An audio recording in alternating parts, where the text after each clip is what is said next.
आज का जो क्लास है वह है degree third psychology honours paper 5th statistics का क्लास है। आज के क्लास का जो टॉपिक है वह है meaning of analysis of variance को एनोवा शॉर्ट में बुलाया जाता है, एनोवा। और फिर उसका कंडीशंस ऑफ यूजिंग, फिर उसका कंडीशन कैसे हम यूज करेंगे, अभिधारणा या शर्त क्या होगा, वह आज की क्लास में जानेंगे। ठीक है, तो सबसे बड़ी बात है कि एनालिसिस ऑफ वेरिएंस जो है वो टी रेशियो, जैसे आप लोग पढ़े हैं पिछले क्लास में, T ratio just like T ratio के माध्यम से भी किसी भी दो समूह के चरों को आप दो समूहों के बीच में अंतर को ज्ञात कर लेते हैं। टी रेशियो में यही जनरली आप लोगों ने देखा है कि दो माध्यों या दो चरों के बीच के अंतर की सार्थकता की जांच करना ही टी रेशियो कहलाता है। जस्ट लाइक वैसे ही यदि दो से अधिक समूह हो गया, दो से अधिक चर आ गया, दो से अधिक क्या कहते हैं मीन हो गया, माध्य दो से अधिक हो गया, वैसी स्थिति में यदि टी रेशियो आप निकालेंगे तो टी रेशियो ऑलरेडी निकलेगा, बट क्या होगा कि लेंथी प्रोसेस हो जाएगा, गलती होने की संभावना बढ़ जाएगी और काफी कॉम्प्लिकेटेड कठिनाइयों का सामना करना पड़ेगा, श्रम अधिक लगेगा, समय भी अधिक लगे, व्यय करना पड़ेगा। तो उसके एवज में यानी कि कम समय और श्रम कम लगे और आसानी से आप इसको दो से अधिक समूहों के बीच के अंतर की सार्थकता को ज्ञात करने के लिए आप एनालिसिस ऑफ वेरिएंस निकाल सकते हो, या फिर एनोवा निकाल सकते हो, या फिर इसको हिंदी में कहे तो प्रसरण विश्लेषण कर सकते हो। तो बेसिकली है कि दो से अधिक माध्यों या चरों के बीच के अंतर की सार्थकता को ज्ञात करना ही एनालिसिस ऑफ वेरिएंस कहलाता है। वैसे टी रेशियो से भी आप निकाल सकते हो। टी रेशियो के साथ एक समस्या यह है कि टी रेशियो में आपको समय, श्रम और कठिनाई ये फेस करना पड़ेगा, उसके बाद होगा। यदि आपको कोई कहेगा इमीडिएटली दो से अधिक माध्यों के बीच की अंतर की सार्थकता को ज्ञात करे, तो वैसी स्थिति में टी रेशियो से आप काउंट करेंगे तो इमीडिएटली नहीं निकलेगा।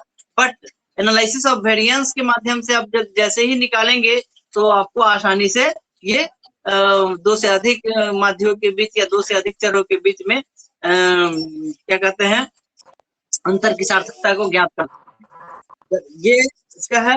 अब जो है तो आप देखिए थ्योरी पोर्शन और इम्पोर्टेंट पॉइंट होगा उसको नोट भी कर सकते हैं।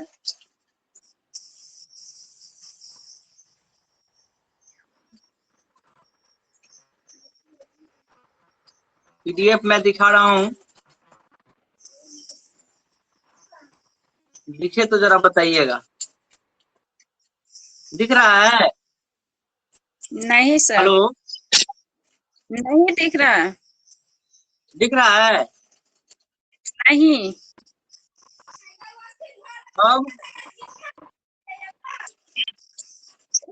अब दिखा? नहीं। हेलो, अब नहीं सर, नहीं दिख रहा। फिर से देखो, जब दिखेगा तो बोलना। नहीं दिख रहा है? दिख रहा है? नहीं सर। नहीं। अब जी सर दिख रहा है। ये दिख रहा है? जी सर। Very good. चलो अब जो है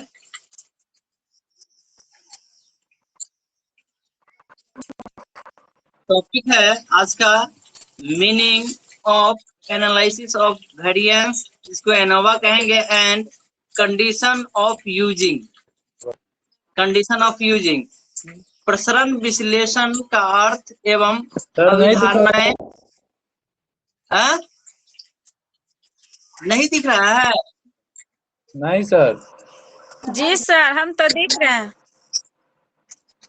देखिए अब कहीं प्रॉब्लम होगा। अब दिखा? दिख रहा है ना? सर अनिका दिख रहा है? जी सर। ओके ओके ठीक, दिखेगा दिखेगा, नहीं दिखेगा तो लेक्चर आप देख लीजिए। अब जो है इसमें कि प्रसरण विश्लेषण एक प्राचलिक सांख्यिकीय विधि है। इसके द्वारा दो से अधिक समूहों के बीच अंतर की सार्थकता को निर्धारित किया जाता है। यानी कि प्रसरण विश्लेषण एक प्राचलिक सांख्यिकी है। अब क्वेश्चन ऑब्जेक्टिव में दे सकता है कि प्रसरण विश्लेषण निम्न में से कौन प्राचलिक सांख्यिकी है? कौन बोल रहा है? माइक नहीं होता है तो म्यूट कर लीजिए फिलहाल। प्रसरण विश्लेषण जो है वो एक प्राचलिक सांख्यिकी है। क्वेश्चन यदि ऑब्जेक्टिव में आ सकता है कि निम्न में से कौन प्राचलिक सांख्यिकी है, तो बहुत सारा उदाहरण देगा, उसमें से प्रसरण विश्लेषण या एनोवा रहेगा, उसमें आप लोगों को सही आंसर करना है। तो ये ऑब्जेक्टिव टाइप सर नहीं दिख रहे हैं सर, समझेंगे कैसे? हाँ, आप दिख रहे हैं सर। नेटवर्क का प्रॉब्लम है आपके इधर, इसलिए दिख रहा है। मैं कुछ नहीं में करता हमारा हूं। नेटवर्क है वो। अब दिख रहा है ना? हाँ आप दिख रहे हैं सर। चलिए ठीक है, बोलिए मत, या फिर कुछ देर के लिए माइक को म्यूट कर लीजिए। प्रसरण विश्लेषण एक प्राचलिक सांख्यिकीय विधि है जिसके द्वारा दो से अधिक समूहों के बीच अंतरों की सार्थकता को निर्धारित किया जाता है। समझ में आया? अंतरों की सार्थकता को निर्धारित किया जाता है। जब केवल दो समूहों के बीच अंतर की सार्थकता को निर्धारित करना होता है तो टी टेस्ट का व्यवहार किया जाता है। लेकिन दो से अधिक समूहों से अधिक के बीच अंतरों की सार्थकता को निर्धारित करना होता है तो इसके लिए प्रसरण विश्लेषण का उपयोग किया जाता है। मैं पहले ही बताया हूं कि दो समूहों के बीच की अंतर की सार्थकता को ज्ञात करना टी रेशियो कहलाता है। दो से अधिक समूहों के बीच के अंतर की सार्थकता की जांच करना प्रसरण विश्लेषण या एनालिसिस ऑफ वेरिएंस या एनोवा कहा जाता है। वैसे टी रेशियो के द्वारा भी आप इसको दो से अधिक समूहों के बीच की अंतर की सार्थकता को ज्ञात कर सकते हैं, बट प्रॉब्लम यह है कि इसमें कठिनाई अधिक होगी, समय अधिक लगेगा और श्रम भी अधिक करना पड़ेगा। तो कोई भी व्यक्ति जो होता है वो शॉर्ट वे अपनाता है कि भाई चलो जल्दी से जल्दी अपना मेरा जो वर्क है वो फिनिश हो जाए। तो वैसी स्थिति में आप प्रसरण विश्लेषण का उपयोग कर सकते हैं। इसे संक्षेप में एफ परीक्षण यानी कि इसको शॉर्ट में एफ टेस्ट कहा जाता है। यहाँ आप देखेंगे कहा जाता है डॉक्टर मोहसिन 1991 है। यहाँ 1998 है। हाँ 1998 सही है। तो डॉक्टर मोहसिन 1998 ने कहा है प्रसरण विश्लेषण के संबंध में कि प्रसरण विश्लेषण कई समूहों के बीच अंतर का एक समग्र परीक्षण प्रस्तुत करता है जिनका व्यवहार साथ साथ किया जा सकता है। तात्पर्य है प्रसरण विश्लेषण कई समूहों के बीच अंतर का एक समग्र परीक्षण प्रस्तुत करता है। एक से अधिक, कई का मतलब होता है एक से दो या दो से अधिक हो गया कई समूहों के बीच के अंतर का एक समग्र परीक्षण प्रस्तुत करता है जिनका व्यवहार साथ साथ किया जा सकता है। ये स्टेटमेंट था डॉक्टर मोहसिन का। ये स्टेटमेंट है। दूसरा डिफिनेशन पीटर एस्ट्रेट्रोन 1991 ने दिया। पीटर और एस्ट्रेट्रोन 1991 के अनुसार प्रसरण विश्लेषण एक सांख्यिकीय कार्य प्रणाली है जिसके द्वारा यह निर्धारित किया जाता है कि प्राप्तांकों के समूह एक दूसरे से भिन्न है या नहीं। बच्चे को मत बुलाइए।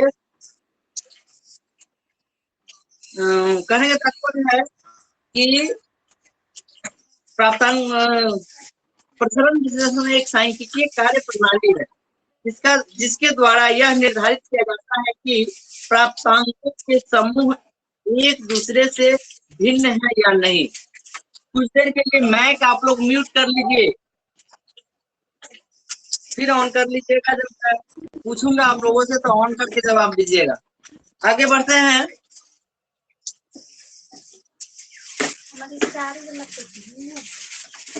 मैक ऑफ कर लीजिए। मैक अनिका, मैक को कुछ देर के लिए बंद कर लो।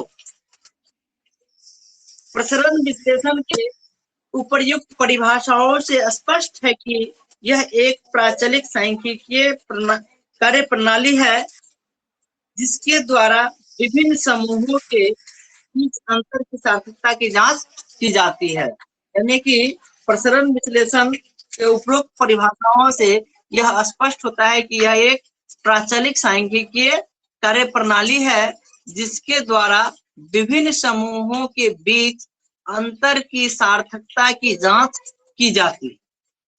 समझ में आ गया? आगे बढ़ते हैं। एजम्पशन और कंडीशन यूजिंग एनोवा। एजम्पशन और कंडीशन यूजिंग एनोवा यानी कि यह है कि प्रसरण विश्लेषण की अभिधारणा या शर्त में प्रसरण विश्लेषण के उपयोग की अभिधारणाएं या शर्त, ये आप लोगों को अभी देखना है फिर से।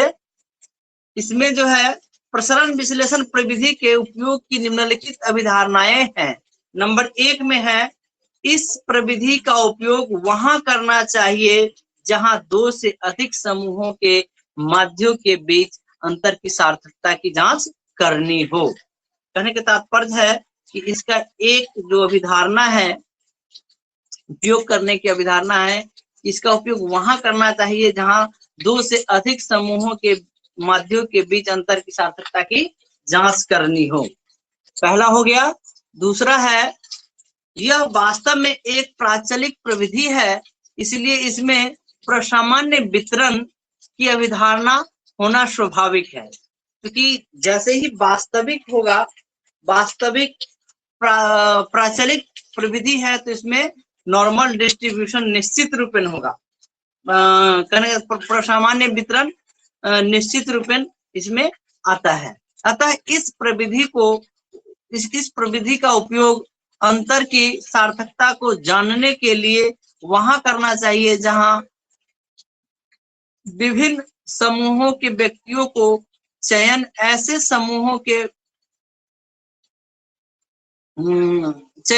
एक ऐसे प्रतिदर्श से किया गया हो जो प्रसामान्य रूप से वितरित जनसंख्या पर आधारित हो। कहने का तात्पर्य है इसका उपयोग वैसे डेटा पर, यानी कि वैसे क्या कहते हैं, व्यक्तियों का चयन ऐसे प्रतिदर्श यानी कि सैंपलिंग पर करना है जो जिसका जो क्या कहते हैं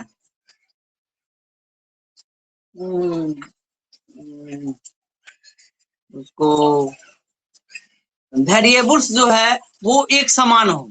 वेरिएबल्स एक समान करने के लिए क्या करना पड़ता है, जैसे एज ग्रुप है एक वेरिएबल, तो age group same age group का रखेंगे, यानी कि एज ग्रुप 20 से 25 रखते हैं तो 20 से 25 का ही टोटल रहेगा। 100 केस लेते हैं तो 100, 150, 200, 250, 300 जो भी केसेस हम हैंडल करते हैं तो वो सब 20 से 25 एज ग्रुप का होना चाहिए। दूसरी बात है कि इसमें यदि 200 लेते हैं तो 200 मेल पर कर सकते हैं, मेल रख सकते हैं या फीमेल भी रख सकते हैं, या फिर मेल फीमेल दोनों रख सकते हैं।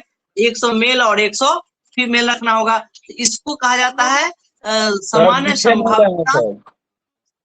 नहीं दिख रहा है? नहीं सर। अब दिखा? अब दिखा? अभी भी नहीं दिख रहा है सर। अब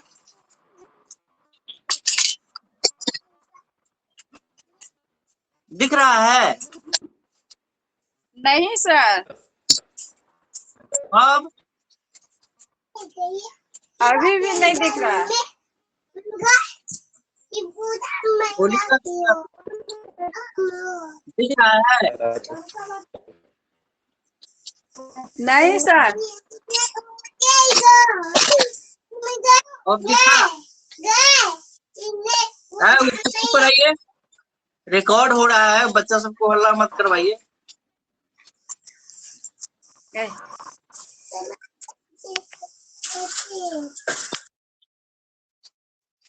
दिखा रोशन?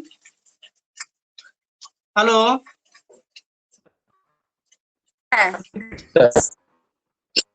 नहीं दिख रहा है? देख रहा दिख रहा है?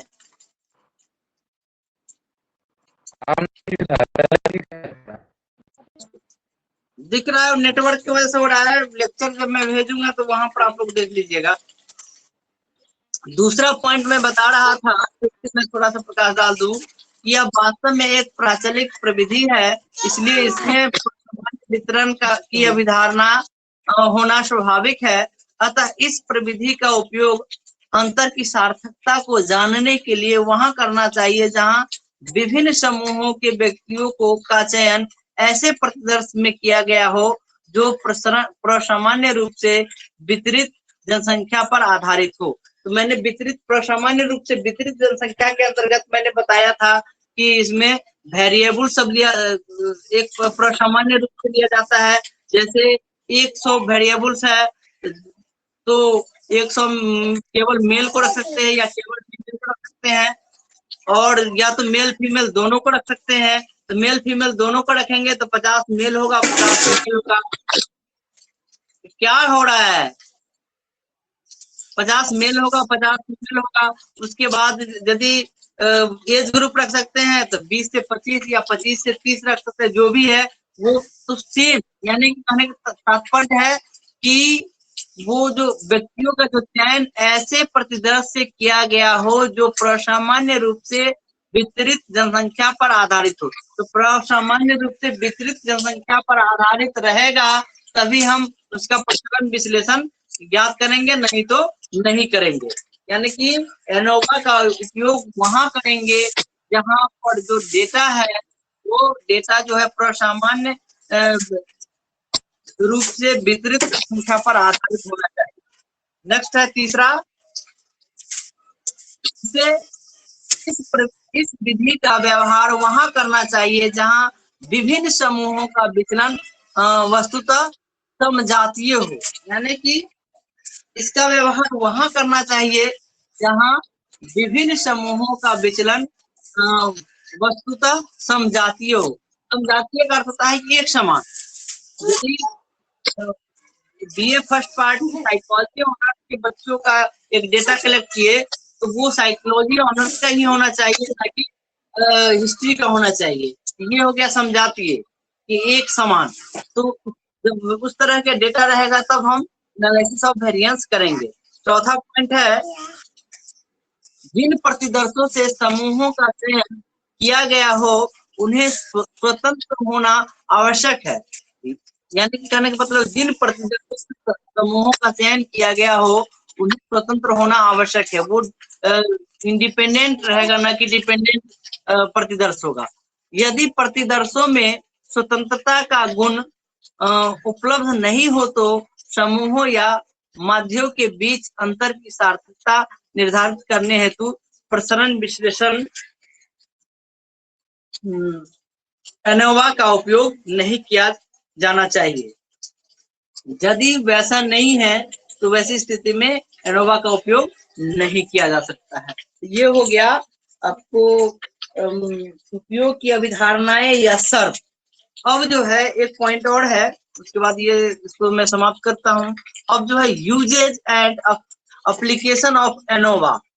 Usages and application of ANOVA, उपयोगिताएं तथा उपयोग। बहुत ये शॉर्ट है। प्रसरण विश्लेषण या एनोवा कि सबसे बड़ी उपयोगिता यह है कि इसके द्वारा कई समूहों के माध्यों के बीच अंतरों की सार्थकता एक ही साथ निर्धारित करना संभव होता है।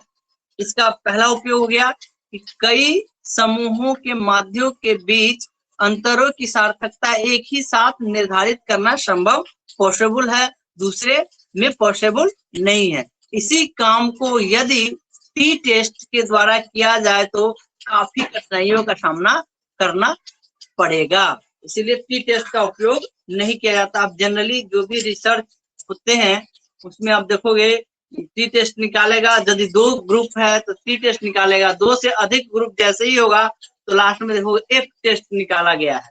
एफ टेस्ट क्या है? एनोवा है। अब एफ टेस्ट कैसे निकाला जाएगा ये बात की अगले टॉपिक है, उस पर मैं नेक्स्ट क्लास में चर्चा करूंगा। आगे देखिए कि प्रसरण विश्लेषण एनोवा का उपयोग 2 परिस्थितियों में किया जाता है। पहला है एक चर के संदर्भ में, एक चर के संदर्भ में यानी कि in respect of one variable, तथा दूसरा है 2 या 2 से अधिक चरों के संदर्भ में इन रिस्पेक्ट ऑफ 2 और मोर वेरिएबल। ये 2 तरह का है, ये दो तरह में से आप लोगों को केवल एक प्रकार पढ़ना है। पहली अवस्था में व्यवहार होने वाले एनोवा को सरल या साधारण प्रसरण विश्लेषण तथा दूसरी अवस्था में व्यवहार होने वाले एनोवा को जटिल प्रसरण विश्लेषण कहा जाता है। अब इसमें से 2 है, सरल प्रसरण विश्लेषण तथा जटिल प्रसरण विश्लेषण। इसको अंग्रेजी में इन दोनों को क्रमशः एक मार्गी प्रसरण विश्लेषण one way analysis of variance तथा द्विमार्गी प्रसरण विश्लेषण 2 वे एनालिसिस ऑफ वेरिएंस भी कहते हैं। तो यहाँ पर जो है इसको एनालिसिस ऑफ वेरिएंस निकालने के लिए 2 टॉपिक है, 2 क्या कहते हैं अभिधारणाएं, 1 मिनट, 2 परिस्थितियों में क्या जाता है। पहला परिस्थिति है जिसको वन वे एनोवा कहा जाता है और दूसरे परिस्थिति में को 2 वे एनोवा या एनालिसिस ऑफ वेरिएंस कहा जाता है। तो आप लोगों को सिलेबस के accordingly one way analysis of variance पढ़ना है, यानी कि one way ANOVA one way analysis of variance आपके सिलेबस में ऐसा दिया है होगा, उसमें तो एक ही पढ़ना है। मैथमेटिक्स इसमें एक ही करना है, लेकिन थोड़ा सा कॉम्प्लिकेटेड है, और कॉम्प्लिकेटेड इस रूप में कि उसका प्रोसेस थोड़ा सा लेंदी है, नहीं तो आसानी से आपको समझ में आएगा। तो आज इसका जो ये कंसेप्ट था वो मैंने क्लियर कर दिया। निष्कर्ष स्वरूप कह सकते हैं कि इस प्रकार हम देखते हैं कि प्रसरण विश्लेषण का उपयोग वहां किया जाता है जहां 2 या 2 से अधिक समूहों के माध्यों के बीच की अंतर की सार्थकता की जांच करनी हो, तो वैसी परिस्थिति में एनालिसिस ऑफ वेरिएंस या एनोवा का उपयोग किया जाता है। तो यहाँ पर यह भी संभव है कि 2 या 2 से अधिक समूहों के माध्यों के बीच की अंतर की सार्थकता को ज्ञात टी रेशियो के द्वारा भी हम कर सकते हैं, बट उसमें एक खामियां यह है कि उसमें कठिनाइयों का सामना अधिक करना पड़ेगा, समय भी अधिक लगेगा, श्रम भी अधिक करना पड़ेगा, और तत्काल यदि परिणाम की आवश्यकता हो तो वैसी स्थिति में टी रेशियो के माध्यम से अंतर की सार्थकता ज्ञात करना पॉसिबल नहीं होता है, और उसके लिए आपको एफ टेस्ट या एनालिसिस ऑफ वेरिएंस ही ज्यादा उपयोगी सिद्ध होता है।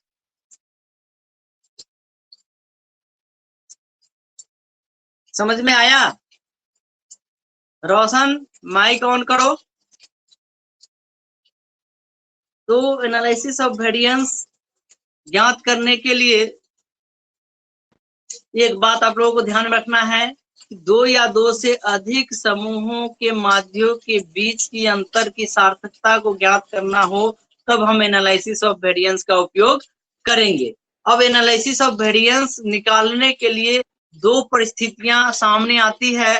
पहला है one way analysis of variance और दूसरा है 2 वे एनालिसिस ऑफ वेरिएंस। एक मार्गीय प्रसरण विश्लेषण और द्विमार्गीय प्रसरण विश्लेषण। इसको ऐसे भी कह सकते हैं सरल प्रसरण विश्लेषण तथा जटिल प्रसरण विश्लेषण। ये दोनों दो तरह का है। इसमें से एक प्रकार आप लोगों को पढ़ना है वन वे एनोवा या analysis one way analysis of variance आप लोगों को पढ़ना है। और दूसरे वाला जो है वो आप आगे क्लास में शायद पढ़ना होगा। मेरे ख्याल से पीजी लेवल में आप जब जाएंगे तब two way analysis of variance आपको पढ़ना पड़ेगा। तो आज की क्लास यहीं पे समाप्त होता है। कल फिर नेक्स्ट क्लास में आप लोग देखेंगे कि वो one way analysis of variance ये कैसे निकाला जाता है। इसका थोड़ा सा फॉर्मूला होता है कॉम्प्लिकेटेड, लेकिन उसको यदि आप ध्यान पूर्वक देखेंगे, पढ़ेंगे, प्रैक्टिस करेंगे तो बहुत इजी हो जाएगा। और फिर आप लोगों को कोई दिक्कत है तो ऑलरेडी मैं प्रेजेंट रहता हूँ, हमेशा मैं समय भी देता हूँ कि आपको कोई प्रॉब्लम है तो 10 से 15 मिनट आप केवल डिस्कशन कीजिए क्लास में और वहां पर उसको सॉर्ट आउट कीजिए। धन्यवाद। समाप्त करते हैं क्लास।